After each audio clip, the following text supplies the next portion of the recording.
The station hung in space like a broken tooth, all sharp edges and dark metal that seemed to swallow light rather than reflect it.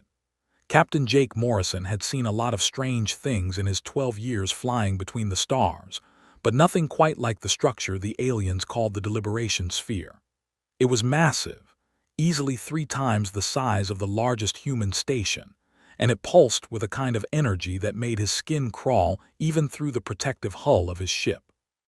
Beside him in the cockpit, Lieutenant Nina Cross checked the readouts for the 15th time in as many minutes. Her hands were steady, but Jake could see the tension in her shoulders. They both knew this meeting could go very wrong very fast. "We're being scanned again," Nina said, her voice quiet.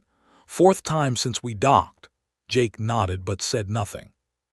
The aliens, the ones who called themselves the Galactic Council, had been scanning them constantly since their ship, the Explorer, had arrived in this sector of space 2 days ago.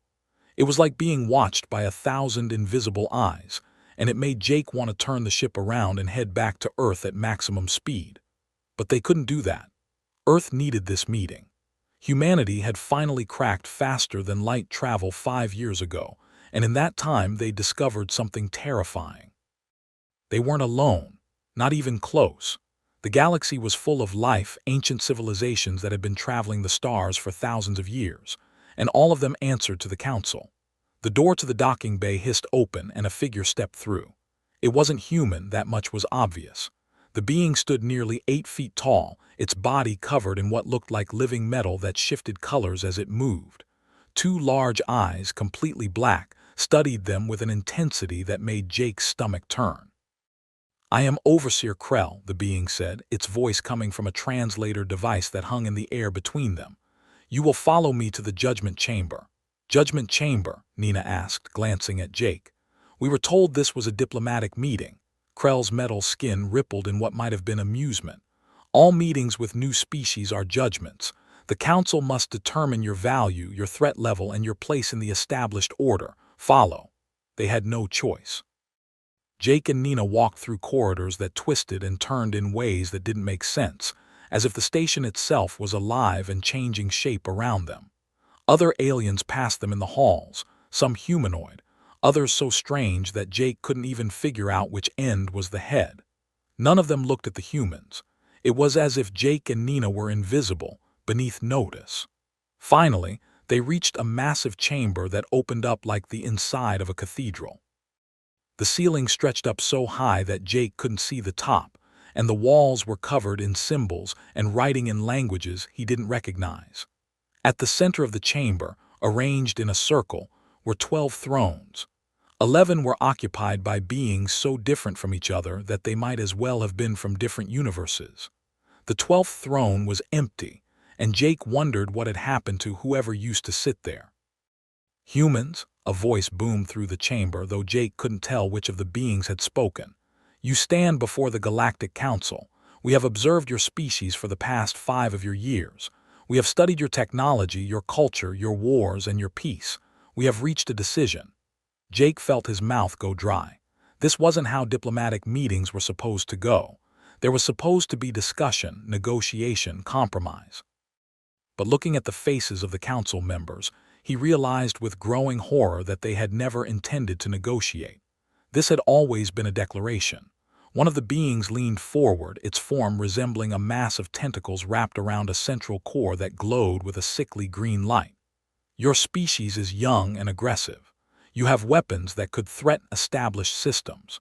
Your population grows at an unsustainable rate. Left unchecked, you would spread through the galaxy like a disease."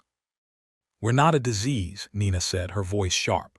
"We're explorers. We're looking for friends, for trade partners, for knowledge." A sound echoed through the chamber, and it took Jake a moment to realize it was laughter. Cold, cruel laughter that came from multiple throats at once. "Friends," another being said, this one covered in what looked like crystalline plates. "You misunderstand your position, humans. The Council does not make friends with primitive species. We manage them. We control them. We ensure that the chaos of the previous age never returns." "What previous age?" Jake asked, though part of him didn't want to know the answer. "Before the Council," the crystalline being continued, "the galaxy was in constant war. Species fought over resources, over territory, over ideology. Trillions died. Entire civilizations were exterminated. The Council was formed to prevent such catastrophe from ever occurring again. We brought order. We brought peace. And that peace is maintained through absolute authority.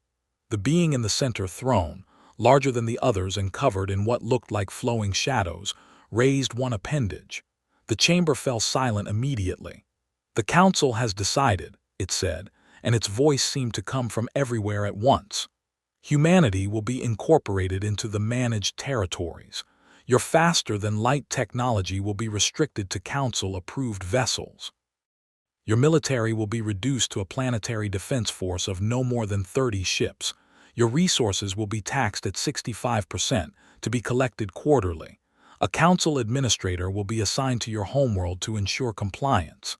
Jake felt like he'd been punched in the gut. You're taking over Earth. We are bringing Earth into the proper order, the shadow being corrected. You should be grateful. Species that refuse integration are classified as hostile and dealt with accordingly. Dealt with? Nina's voice was barely a whisper. Eliminated, Krell said from behind them, his tone matter of fact. Complete sterilization of all inhabited worlds. It has happened 47 times in Council history. It is always regrettable, but order must be maintained. Jake looked at Nina, and he saw his own shock and anger reflected in her eyes. They'd come here hoping to join a community of spacefaring races, to learn from older civilizations, to find humanity's place among the stars. Instead, they'd found a dictatorship that saw them as nothing more than resources to be managed and controlled. We need to take this back to Earth, Jake said, forcing his voice to stay calm. Our leaders will need to discuss this. There is nothing to discuss, the shadow being said. You have 7 days by your planet's rotation to signal acceptance. After that, we will assume hostile intent and respond with appropriate force. A monitoring fleet has already been dispatched to your system. They will arrive in 4 days to begin the transition process. The meeting was over. Krell escorted them back to their ship in silence, and Jake didn't trust himself to speak anyway. His mind was racing, trying to process what had just happened. As soon as the airlock sealed behind them, Nina grabbed his arm. Jake, we have to warn Earth. They're not giving us a choice. This is conquest dressed up as diplomacy. I know, Jake said, already moving to the pilot's chair. Get us out of here, maximum speed.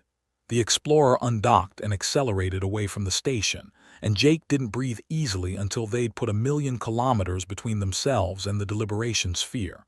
Only then did he allow himself to think about what came next. The journey back to Earth took 8 days, every second of which felt like an eternity. They tried to send messages ahead, but something was jamming their long-range communications. The Council, Jake realized, making sure they couldn't warn anyone until it was too late. When they finally arrived in Earth's solar system, they found it had already changed. Massive alien structures hung in orbit beyond Mars, dark and angular and clearly military in nature. The monitoring fleet had arrived early. Jake guided the Explorer toward Earth's main orbital station, and they were immediately hailed by Admiral Peter Kane, the head of Earth's United Defense Force. Morrison, Cross, get up here immediately. Kane's voice was tight with barely controlled fury. We have a situation. The situation, Jake discovered when they reached Kane's office, was even worse than he'd feared. The Council's monitoring fleet had positioned themselves at strategic points throughout the solar system, and they'd already begun broadcasting demands. Surrender or be destroyed.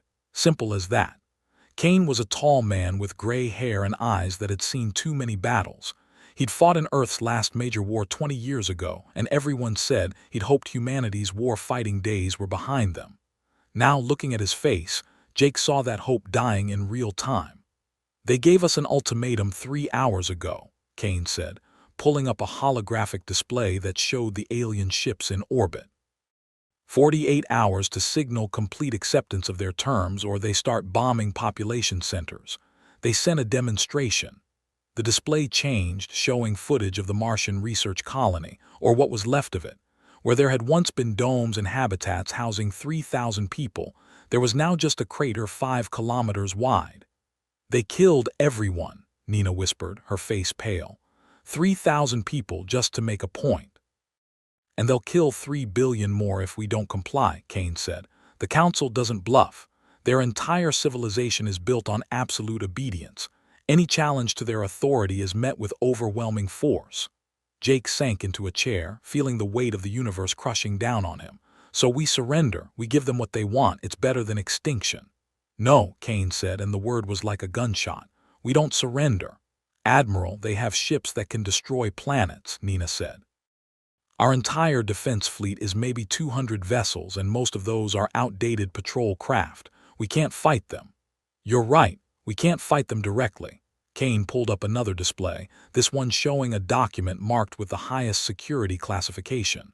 But we can do something they won't expect, something that no species in their 11,000-year history has ever attempted.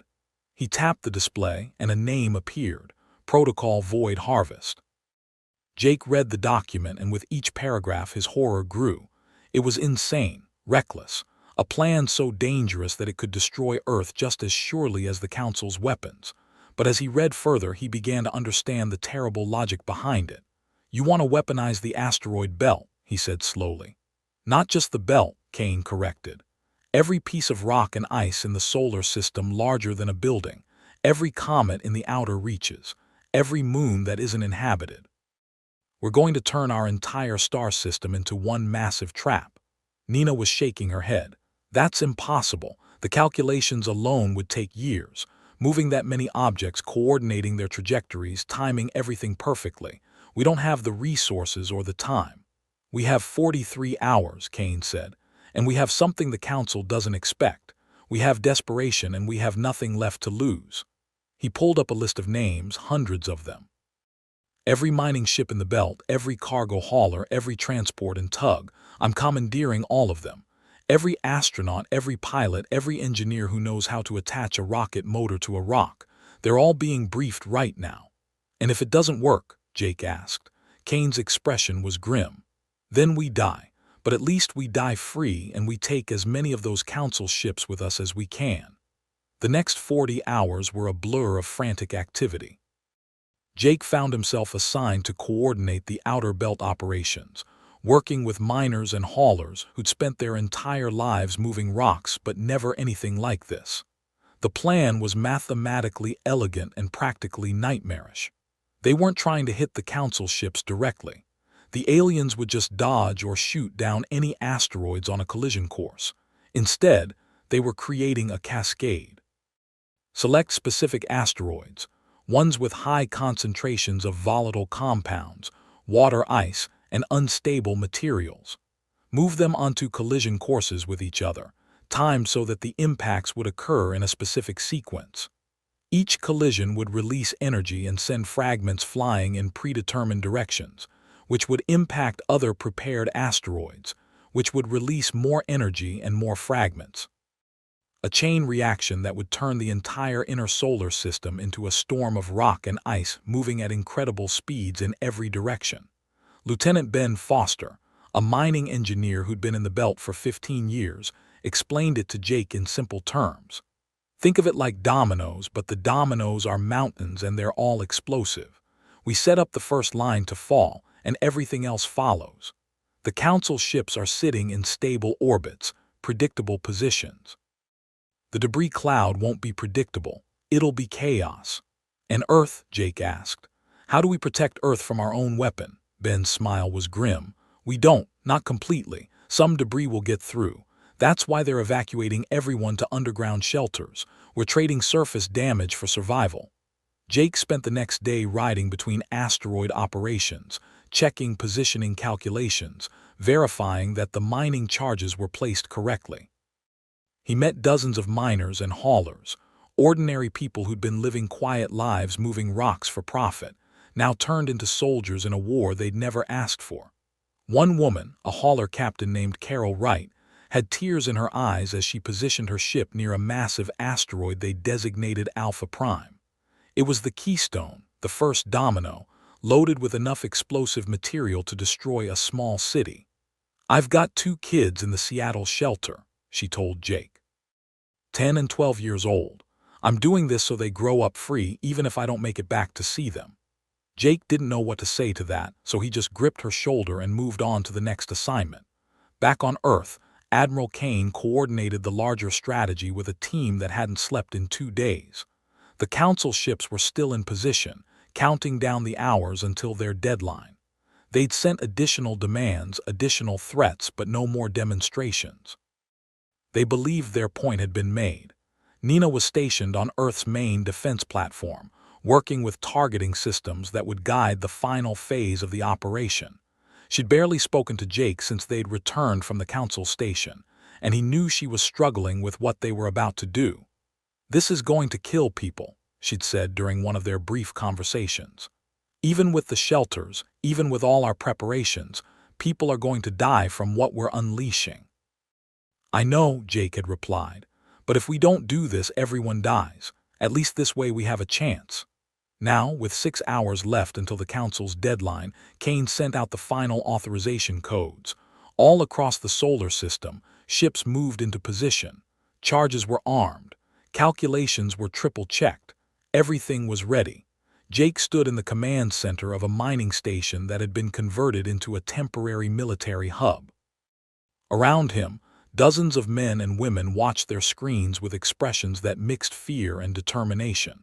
They were about to try something no human had ever attempted, weaponizing the very nature of the solar system itself against an enemy that had conquered a galaxy. At exactly 4 hours before the deadline, the Council sent one final message.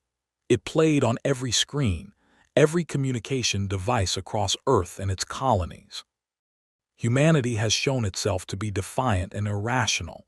The voice was the same shadow being from the Judgment Chamber. "You were given a chance to join the civilized galaxy under proper management. You have refused. The Council does not tolerate defiance. Your species will be eliminated. The process will begin in 4 hours.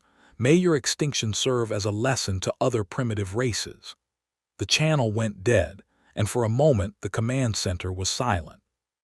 Then Admiral Kane's voice came through, calm and steady despite everything. "All units, this is Kane. You've heard their sentence. Now let's show them what humanity thinks of their judgment. Execute protocol Void Harvest. Execute now." Ben Foster triggered the charges on Alpha Prime, and the massive asteroid came apart in a carefully controlled explosion. Fragments the size of buildings flew in all directions, each one on a calculated trajectory. 90 seconds later, those fragments impacted 16 other prepared asteroids, and those explosions sent more debris flying. The cascade had begun. Jake watched on his monitors as the chain reaction spread through the belt like wildfire. Each collision created more debris, more energy, more chaos. The physics were beautiful in their destructive elegance. Within 10 minutes, the asteroid belt was no longer a belt at all but an expanding cloud of rock and ice, all of it moving at lethal velocities. The Council ships detected the disturbance, but they didn't understand. Their sensors showed asteroids colliding, breaking apart, sending debris flying, but it seemed random, natural, just a cosmic coincidence. They didn't realize the chaos was directed, aimed, funneled by carefully positioned gravity wells and explosive charges. The debris cloud was expanding in specific directions, flowing like a river made of stone toward predetermined points in space, points where the Council ships waited. Carol Wright piloted her hauler away from the expanding debris field, her engines screaming as she pushed them past safe limits. Behind her, the asteroid she'd been positioned near came apart, adding its mass to the growing storm. She thought about her kids, wondered if she'd ever see them again, and kept flying. On Earth, people huddled in shelters deep underground, listening to the reports coming from above. The debris cloud had reached the inner system now, spreading faster than anyone had predicted. Some of it would hit Earth, everyone knew that, but the math said the planet would survive, probably. The first Council ship died 3 hours after the cascade began. A monitoring vessel positioned near Jupiter tried to maneuver away from the approaching debris field, but there was nowhere to go. The storm of rock and ice hit it like a sandblaster, overwhelming its shields in seconds and tearing the hull apart. Then the second ship died, and the third. Admiral Kane watched the tactical display with grim satisfaction. The Council had positioned 40 ships throughout the solar system, all of them in stable, predictable orbits. All of them now trapped in a debris field that was only getting worse. "They're trying to activate their faster-than-light drives," Nina reported from her station. "But the debris is creating too much gravitational interference. They can't form stable transit fields." "Good," Kane said. "That's exactly what we counted on." The flagship of the Council fleet, a massive vessel that had been positioned in Earth orbit as a show of force, tried to fight its way clear. Its weapons carved burning paths through the debris, vaporizing asteroids and ice chunks by the thousands. But for every rocket destroyed, 100 more took its place. The storm was relentless, infinite, consuming.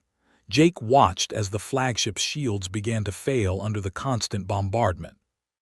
The ship was tough, designed to survive battles against other military vessels, but nothing could withstand millions of impacts per second. The hull began to breach atmosphere venting into space, and then the reactor went critical. The explosion was visible from Earth, a new sun that flared briefly in the sky before fading. One by one, the Council ships fell. Some tried to flee to the outer system, but the cascade had been timed to spread in all directions. Some tried to hide behind planets, but the debris found them anyway. Some even tried to surrender, broadcasting messages of retreat and apology, but it was too late. The storm didn't care about politics or diplomacy. It was physics, pure and simple, and physics could not be negotiated with. When the last Council ship went dark, 6 hours after Protocol Void Harvest had begun, Kane sent out a message on all frequencies, in every language the Council used. "This is Admiral Peter Kane of Earth. Your fleet has been destroyed, your threats have failed. Humanity does not submit to tyranny. We do not bow to dictators, no matter how old or powerful they claim to be. You came to our home and demanded our freedom. We have answered." He paused, looking at the faces of the people around him, ordinary men and women who had done something extraordinary. "The Council has ruled the galaxy for 11,000 years. Today, that rule ends. We're not seeking to replace you. We're not trying to conquer anyone. We just want to be left alone. But if you come for us again, if you send more fleets, more threats, more ultimatums, we will respond the same way. We will turn whatever system we're in into a weapon. We will use the very stars against you if we have to. Leave us alone and we'll leave you alone. Come for us again and we'll make sure the whole galaxy remembers what happened here." The message ended and the command center erupted in cheers. People were crying, hugging, celebrating the impossible victory they just achieved. But Jake couldn't bring himself to join in. He was thinking about Carol Wright and her kids, about the 3,000 people who died on Mars, about all the miners and haulers who hadn't made it back. The price of freedom had been paid in lives, and Jake knew that bill was far from settled. The Council wouldn't forgive this. They couldn't. Their entire civilization was built on absolute authority, and humanity had just shattered that authority in the most public way possible. The war hadn't ended. It had just begun. But as Jake looked at the debris field still expanding through the solar system, he felt something he hadn't felt since learning about the Council's existence. Hope. Humanity had proven something today. They'd shown that size and age and ancient authority meant nothing against creativity and desperate courage. They'd harvested the void itself and turned it into a weapon. And in doing so, they'd bought themselves a chance at survival. Now they just had to figure out how to make that survival last. The silence after the battle was worse than the chaos during it. Captain Jake Morrison sat in the observation deck of the orbital station, watching the debris field continue its slow dance through the solar system. Chunks of rock and ice drifted past the windows, some small as pebbles, others large as houses. Mixed in with the natural debris were pieces of the Council ships, twisted metal and strange materials that glowed with colors that hurt to look at directly. Earth had survived, but barely. The shelters had protected most of the population, but fragments from the cascade had struck the surface in hundreds of places. Cities had been damaged. Farmland had been cratered. The official death count stood at 47,000 and climbing as rescue teams continued digging through collapsed structures. 47,000 lives to buy humanity's freedom. Jake didn't know if that was a bargain or a tragedy, and he suspected he'd spend the rest of his life trying to figure it out. Admiral Peter Kane entered the observation deck, moving slowly like a man who had aged 20 years in the past week. He carried 2 cups of coffee and handed one to Jake without a word.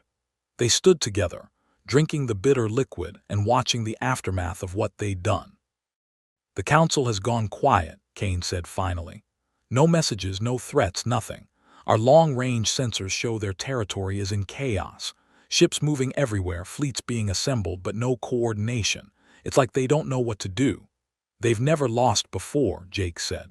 "For 11,000 years, they've been the absolute power in the galaxy. Now some primitive species just destroyed one of their fleets using rocks. It probably broke something fundamental in their thinking." Kane nodded slowly. "That's what worries me. We bought ourselves time, but not much. Eventually, they'll figure out how to respond, and when they do, it won't be 40 ships. It'll be 400, 4,000. So what do? We make sure they never get the chance to attack us again." Kane pulled out a data pad and showed it to Jake. "We're implementing Phase 2.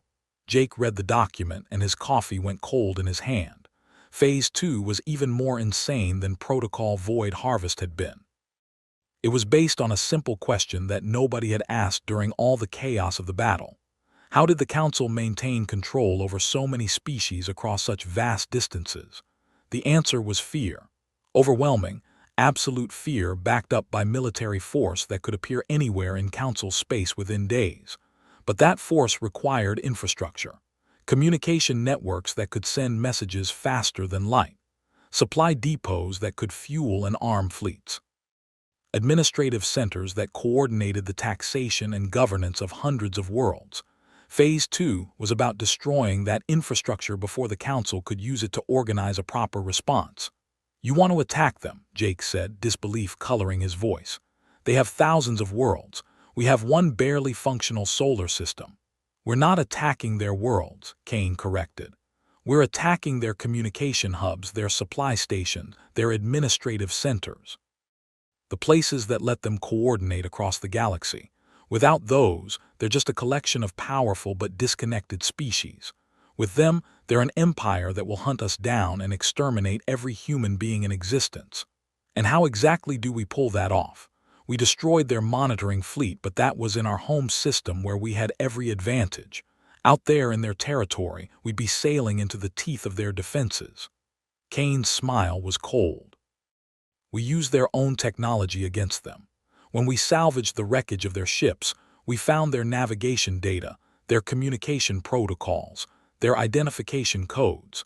Lieutenant Nina Cross and her team have been working around the clock to crack their systems." As if summoned by her name, Nina appeared in the doorway of the observation deck. She looked exhausted, her eyes red from lack of sleep, but there was an energy about her that Jake hadn't seen since before their meeting with the Council. "We're in," she said simply. "I can spoof their identification systems. As far as their sensors are concerned, any ship I equip with the modified transponder will read as a Council vessel. We can sail right into their territory, and they won't know we're hostile until it's too late." Jake wanted to argue, to point out the 1,000 ways this could go wrong, but he knew it was pointless. Kane had made up his mind, and the truth was, Jake couldn't think of a better alternative. If they stayed in the solar system and tried to defend it, they'd eventually be overwhelmed. The only way to survive was to strike first, to cripple the Council's ability to coordinate before they recovered from their shock. "How many ships?" Jake asked. 42, Kane said. "Everything we have that's capable of faster than light travel and still operational after the cascade. They'll be divided into teams, each targeting a different location. The goal isn't to conquer or occupy. We hit them fast, destroy the infrastructure, and get out before they can respond. And the crews? Volunteers only. This is a one-way mission for some of them, maybe all of them." Kane met Jake's eyes. "I'm asking you to lead one of the teams. I need people who have seen the Council up close, who understand what we're fighting against." Jake thought about refusing. He was tired, traumatized from watching his solar system tear itself apart to stop an invasion. He'd earned the right to stay home, to help with the recovery, to try and forget the sight of those Council ships breaking apart under the weight of 1,000,000 asteroids. But then he thought about Carol Wright and her kids, about the 47,000 people who died buying humanity a chance at survival.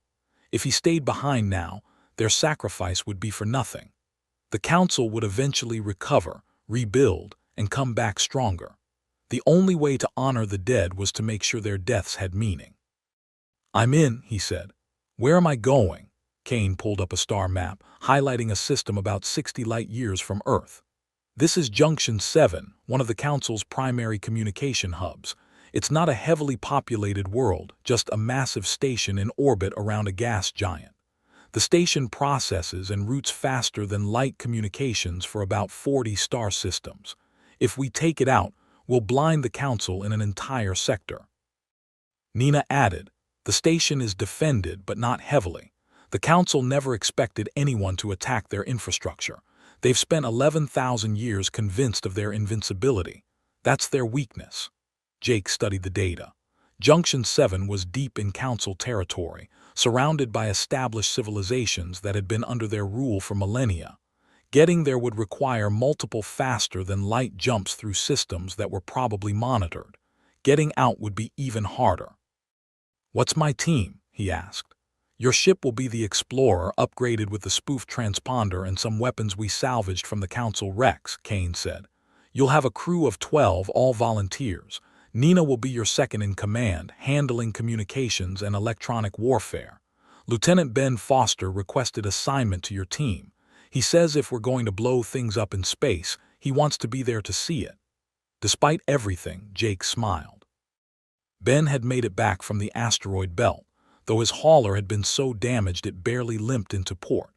The man was either crazy or had a death wish, possibly both. Either way, Jake was glad to have him. Over the next 3 weeks, the 42 ships were prepared. Engineers worked day and night installing the modified transponders, upgrading weapons systems, and adding whatever defenses they could scrape together from the wreckage of the battle. It wasn't much, but it would have to be enough. Jake spent the time getting to know his crew.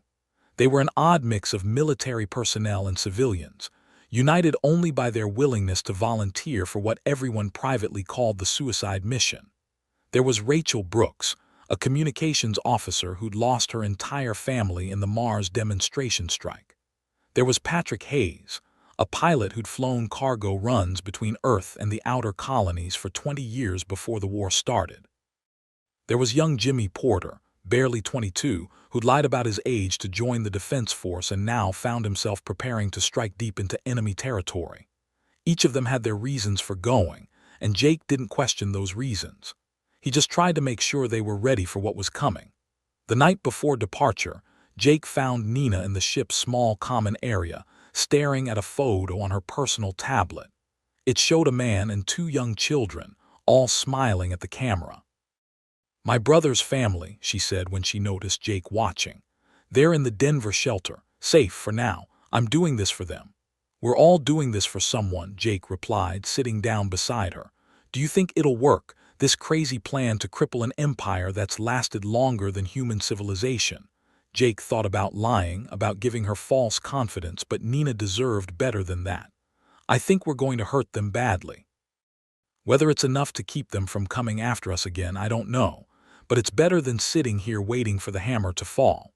She nodded and put the tablet away. "The Admiral is making a speech tomorrow morning, broadcasting it to all the ships. He wants everyone to hear it before we leave." The next morning, Jake and his crew assembled in the Explorer's small cargo bay, along with the crews of the other 41 ships, all connected by video link. Admiral Kane appeared on the screens, looking older but somehow stronger than he had in the observation deck weeks ago. "I'm not going to pretend this is anything other than what it is," Kane said, his voice carrying across the link to hundreds of volunteers. "You're going into the heart of enemy territory with limited support and almost no chance of rescue if things go wrong. Some of you won't come back. Maybe none of you will come back." He paused, and Jake could see the weight of command in every line of the Admiral's face. "But if you succeed, you'll buy humanity something we've never had before. Time. Time to build better defenses. Time to establish colonies beyond Earth. Time to grow strong enough that when the Council comes back, if they come back, we'll be ready for them. The Council thinks they own the galaxy." They think they have the right to dictate terms to every species they encounter, to tax them, control them, eliminate them if they don't comply. For 11,000 years, no one has challenged that belief. Until now. Kane's expression hardened. You're not soldiers in a traditional war. You're not trying to occupy territory or defeat armies. You're striking at the very concept that allows the Council to exist. You're proving that they're not invincible, not unchallengeable, not the absolute authority they claim to be. Every hub you destroy, every station you take out, you're sending a message to every enslaved species in the galaxy. Resistance is possible. Freedom is possible. I won't lie to you. This is dangerous. This is probably the most dangerous thing any human has ever attempted. But it's also necessary, and I believe you can do it. You've already done the impossible once when you turned our solar system into a weapon and destroyed a fleet that should have been unstoppable. Now do it again. Strike fast, strike hard, and come home. That's all I ask. The transmission ended and the cargo bay was silent for a moment. Then Ben Foster stood up and started clapping, and the rest of the crew joined in. It wasn't the rousing cheer of people confident in victory. It was the grim applause of people who knew they might die but were going anyway. The Explorer launched 4 hours later, along with the rest of the fleet. They scattered immediately, each ship heading to its assigned target through different routes. The idea was to spread out the attacks, to hit multiple locations simultaneously so the Council couldn't predict where the next strike would come from. Jake's route to Junction 7 took them through 4 different star systems, each jump carefully calculated to avoid Council patrol routes. Nina monitored the communications channels constantly, listening for any sign that they'd been detected. The spoof transponder worked perfectly. When they passed through the first inhabited system, a Council patrol ship hailed them, and Nina responded with the appropriate codes. The patrol ship wished them safe travels and moved on, completely unaware they just let a human warship deeper into their territory. It's almost too easy, Patrick said from the pilot's seat. They really have no idea we're here. That's because they've never had to worry about it before, Nina replied. The Council's security is designed to keep their subject species in line, not to defend against external attack. They don't have enemies, just subjects and future subjects. The journey took 6 days, and every day Jake expected their cover to be blown, for a fleet of Council ships to appear and destroy them. But it never happened. They sailed through Council space as if they belonged there, just another vessel on routine business. Junction 7 appeared on their sensors on the morning of the 7th day. The station was massive, a complex structure that looked like someone had welded 1,000 different buildings together in orbit. It orbited a gas giant colored in swirls of purple and green, and the whole scene would have been beautiful if Jake wasn't preparing to destroy it. I'm reading minimal defenses, Rachel reported from the sensor station. Maybe a dozen automated defense platforms, no capital ships in the immediate area. There's a lot of civilian traffic, though. Transport ships, cargo haulers, what looks like passenger liners. Jake felt his stomach tight. How many people on the station? Unknown, but given the size, probably tens of thousands. Most of them won't be Council members. They'll be support staff, civilians from subject species just trying to live their lives. This was the part of Phase 2 that Kane hadn't emphasized in his briefing. They weren't just attacking military targets. These communication hubs and supply depots had civilian populations, people who'd been born into the Council's system and had no choice about being there. We can't evacuate them, Nina said quietly, reading Jake's expression. The moment we send any kind of warning, the whole sector will be alerted. We'll lose any chance of escape, and every other team out here will be compromised. I know, Jake said, and he hated how steady his voice sounded. Ben, are the charges ready? Ben had spent the journey preparing their weapons, taking apart the salvaged Council technology and combining it with human explosives. The result was a series of devices designed to create maximum destruction with minimal effort. Ready and armed, Ben confirmed. Once we're close enough, I can launch them. They'll penetrate the hull before detonating, should take out the main communication arrays and the station's power core. And the people on the station, Ben met Jake's eyes without flinching. They'll have maybe 10 minutes to get to escape pods after the first detonation. Some will make it, some won't. Jake wanted to order a stand down to find another way, but he knew there wasn't one. If they didn't destroy this station, the Council would use it to coordinate their response to the other attacks. More human lives would be lost, and eventually Earth itself would fall. "Execute the attack," he said, and the words felt like ashes in his mouth. The Explorer moved closer to the station, still broadcasting Council identification codes. The automated defenses didn't activate. Traffic control sent them a routine message about docking procedures. Everything was normal, routine, safe. Then Ben launched the charges. The first one struck near the base of the main communication array, and the explosion tore through the structure like paper. Atmosphere vented into space, carrying debris and people with it. The second charge hit the power core, and half the station went dark. Alarms began screaming across every frequency.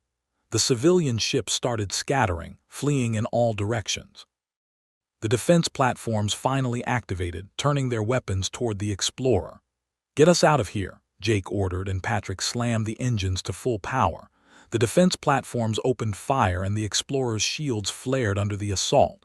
But the weapons were designed to stop ships from leaving, not to destroy them quickly. They had a few minutes at most. "The station is breaking apart," Rachel reported, her voice shaking. "Structural integrity is failing. The whole thing is going to come apart." Through the viewport, Jake watched the massive station begin to crumble. Escape pods were launching now, dozens of them fleeing the dying structure. But there weren't enough. There would never be enough. "Faster than light transit window opening," Nina said. "We can jump in 30 seconds. Those 30 seconds felt like hours. Jake watched the station break into pieces, watched the escape pod scatter, watched the gas giant below as if the planet itself was judging him for what he'd done. Then the universe twisted and they were gone, jumping through faster than light into the safety of empty space. The Explorer emerged 3 light years away, and immediately they went dark, shutting down all non-essential systems to avoid detection. Jake sat in the command chair, staring at nothing while his crew worked around him in silence. They'd succeeded. Junction 7 was destroyed, and an entire sector of Council space was now blind. But the price of that success was written in the lives of everyone who'd been on that station when it broke apart. "Captain," Nina said carefully, "we're receiving transmissions from the other teams. 7 confirmed successful strikes, 4 teams reporting heavy resistance but targets destroyed. 3 teams haven't reported in. 11 successful attacks in one day." Jake tried to feel proud of that, tried to find satisfaction in the strategic victory, but all he could see were those escape pods scattering into the void. "Set course for the rendezvous point," he said finally. "Let's go home." The journey back took 9 days because they had to avoid the patrol routes that would now be flooding with Council ships responding to the attacks. When they finally emerged in Earth's solar system, Jake felt something release in his chest that he hadn't known was tight. The debris field had been partially cleared and the planet below looked wounded but alive. Home. They'd made it home. Admiral Kane was waiting at the docking bay when they disembarked. He looked at Jake's face and seemed to understand everything without needing to be told. 19 teams made it back," Kane said quietly. 23 ships lost, but we destroyed 12 major communication hubs, 8 supply depots, and 4 administrative centers. The Council's coordination network is crippled. Their subject species are starting to ask questions they've never dared ask before. We bought humanity time. "And the people on those stations?" Jake asked. "Casualties are estimated in the hundreds of thousands, mostly civilians from subject species." Kane's face was grim. "That blood is on our hands, Jake, on mine. I gave the orders. I knew what the cost would be." "Was it worth it?" Kane looked up at Earth through the docking bay window. "Ask me in 10 years. If humanity is still free, still alive, still growing stronger, then yes. If the Council comes back and destroys us anyway, then no. History will judge us, Captain. All we can do is make sure humanity has a history to record that judgment." Over the following weeks, reports filtered in from across Council space. The attacks had done more than just destroy infrastructure. They'd shattered something fundamental in the Council's authority. For 11,000 years, the Council had seemed invincible, immortal, unchangeable. Now species across the galaxy knew that was a lie. Rebellions started breaking out on subject worlds. Not major uprisings, but small acts of defiance. Refused taxes, ignored directives. Questions asked out loud that had previously been whispered in secret. The Council tried to respond, tried to restore order, but their communication network was broken. Orders took weeks to arrive instead of hours. Fleets got confused about where they were needed. The carefully maintained system of absolute control began to crack. Jake watched these developments from Earth, where he'd been assigned to help train the next generation of defense forces. The war wasn't over. The Council still existed, still had thousands of ships and worlds under their control, but they'd been hurt badly and they knew humanity was responsible. 3 months after the attacks, a message arrived. It was transmitted on all frequencies, impossible to ignore, and it came from the deliberation sphere itself. The shadow being from the Council's central throne appeared on screens across human space. Its voice was different now, less certain, less absolute. "Humans," it said, "the Council acknowledges your resistance. We acknowledge your strength. We acknowledge your unwillingness to accept our authority." There was a long pause, and Jake wondered if he was imagining the hesitation in that alien voice. "The Council hereby declares humanity to be an independent species, exempt from taxation and governance requirements. Your territory will be marked as autonomous. We will not send fleets to your worlds. We will not demand your submission." Another pause, longer this time. "But know this. The galaxy is large and you are small. Other species will not look kindly on what you have done. The order we maintained kept the peace for 11,000 years. In breaking that order, you have invited chaos. The blood that follows will be on your hands." The transmission ended and Earth erupted in celebration. They'd done it. Against all odds, against an empire that had lasted longer than human civilization, they'd won their freedom. But Jake didn't celebrate. He stood in the observation deck, watching the debris field that still surrounded Earth, and thought about Junction 7. About the escape pods scattering into darkness, about the hundreds of thousands of civilians who died so humanity could be free. Nina found him there as he'd known she would. "We did it," she said. "We're free." "For now," Jake replied, "but the shadow being was right. We've broken something that can't be unbroken. The Council maintained order through fear, but it was still order. Now that fear is gone and we don't know what will replace it." "Maybe something better," Nina suggested. "Maybe other species will follow our example. Maybe they'll find their own freedom." "Maybe," Jake agreed. "Or maybe they'll come after us for starting this." "We gambled with the stability of an entire galaxy, Nina. We won our freedom, but we don't know what else we unleashed." They stood together in silence, watching Earth slowly heal below them. The planet was scarred, damaged, marked by the price of freedom. But it was alive and it was theirs. In the weeks that followed, humanity began to spread again. Colony ships launched to nearby stars, establishing outposts far from Earth, ensuring that no single attack could eliminate the species. Trade agreements were negotiated with other species, some who admired what humanity had done, others who feared it. And always, they watched the stars. Because the Council might have granted them independence, but that didn't mean they were safe. It just meant they'd bought themselves time to prepare for whatever came next. Jake eventually requested a transfer to one of the new colonies, a small world orbiting a red dwarf star 40 light-years from Earth.